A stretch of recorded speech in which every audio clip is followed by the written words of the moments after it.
So, when you hear the word Bible, what comes to mind? For most of us, it's probably a history book, right? A record of things that happened a long, long time ago. But what makes it unique, according to the source material we're digging into, is that its timeline doesn't just stop in the past. It claims to be a blueprint stretching from the very beginning of creation all the way to, well, the end of the world. And to back that claim up, the source drops a pretty wild statistic. Get this. Out of 735 distinct predictions found in the Bible, a whopping 81% are said to have already been fulfilled, many of them centuries after they were first written down. So, what's the big deal with that number? Well, the implication is huge. This high fulfillment rate is presented as a kind of track record, a measure of credibility. The argument goes that if 81% of these prophecies have already come true, maybe it's not such a giant leap of faith to think the last 19% will play out just as predicted. And that brings us right to the core question, a question that was asked directly to Jesus by his own disciples. They were on the Mount of Olives, and they basically asked him, "Hey, what's the sign? How will we know you're coming back and that it's the end of the world?" And according to the source, his answer wasn't vague at all. He laid out a very clear sequence of signs for them to watch for. All right, so let's jump right in. The source breaks this whole answer down into four distinct sequential signs. We're going to walk through each one. First, global turmoil, then a tested church, a major crisis in Jerusalem, and finally, a big cosmic signal. Okay, sign number one. Now, this isn't some single isolated event. It's more like a global state of being, widespread instability all over the world. The text calls it the beginning of birth pains. In Matthew 24, Jesus gets specific about what these birth pains look like. Three things: wars, and, the threat of wars, famines, and earthquakes. Now, the source points out something important here. It's not that these things are new. They've always happened. The key is that they will ramp up, becoming way more intense. But here's the really crucial part. It's all about the framing.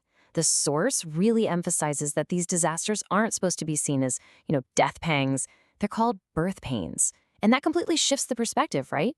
It's not about despair. It's about anticipation. The idea is that this pain is signaling something new is about to be born. Okay, on to the second sign. With this one, the focus shifts. We're moving from these huge global events to something much more specific. Changes happening inside the Christian church itself, thanks to pressure from both the inside and the outside. So this sign has three parts to it. First, persecution of Christians becomes a global thing, not just in one or two places. Second, because of that intense pressure, the love of many will grow cold. What that means is the church actually shrinks as people who aren't fully committed start to fall away. But then, and this is the paradox, this smaller, more dedicated church actually has a bigger global impact. The message of the gospel ends up being preached to every single nation. All right, sign number three. This one's a game changer because it's completely different from the first two. It's not a global trend or a general condition. It's a single event tied to one very specific place on the map, Jerusalem. And it revolves around something the Bible calls the abomination of desolation.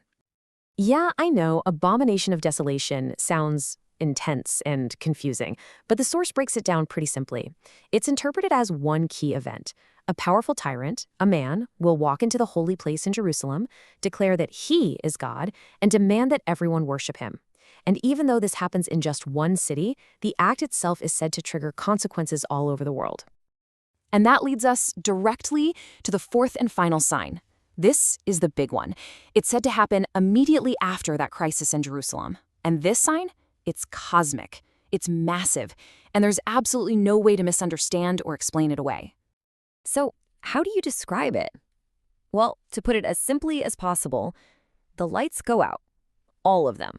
All natural light will just be extinguished.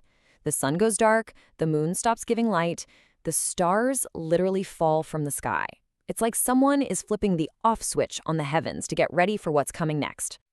And this quote just paints such a vivid, dramatic picture of what that cosmic shutdown would look like.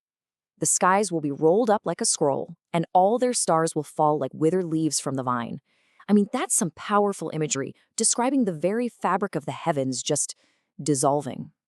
So, okay, we've got these four massive signs. What are we supposed to do with all this? The source brings up a really simple analogy that Jesus used, one about a fig tree. And it's not some deep, complex allegory. The point is actually super straightforward. Just like when you see leaves budding on a fig tree, you know summer is coming. These signs are meant to be just like that. They're a signal that the end is incredibly close, right at the door, as the text says. And that leaves us with one last, really crucial point. The whole point of these signs, according to the source, isn't just to satisfy our curiosity about the future. It's meant to encourage us to get ready, to be prepared. We're told to watch. But that brings up the big question, doesn't it? What does it really mean to watch for these signs? And how do you prepare for a future that's been foretold, but whose exact timing is still a complete mystery?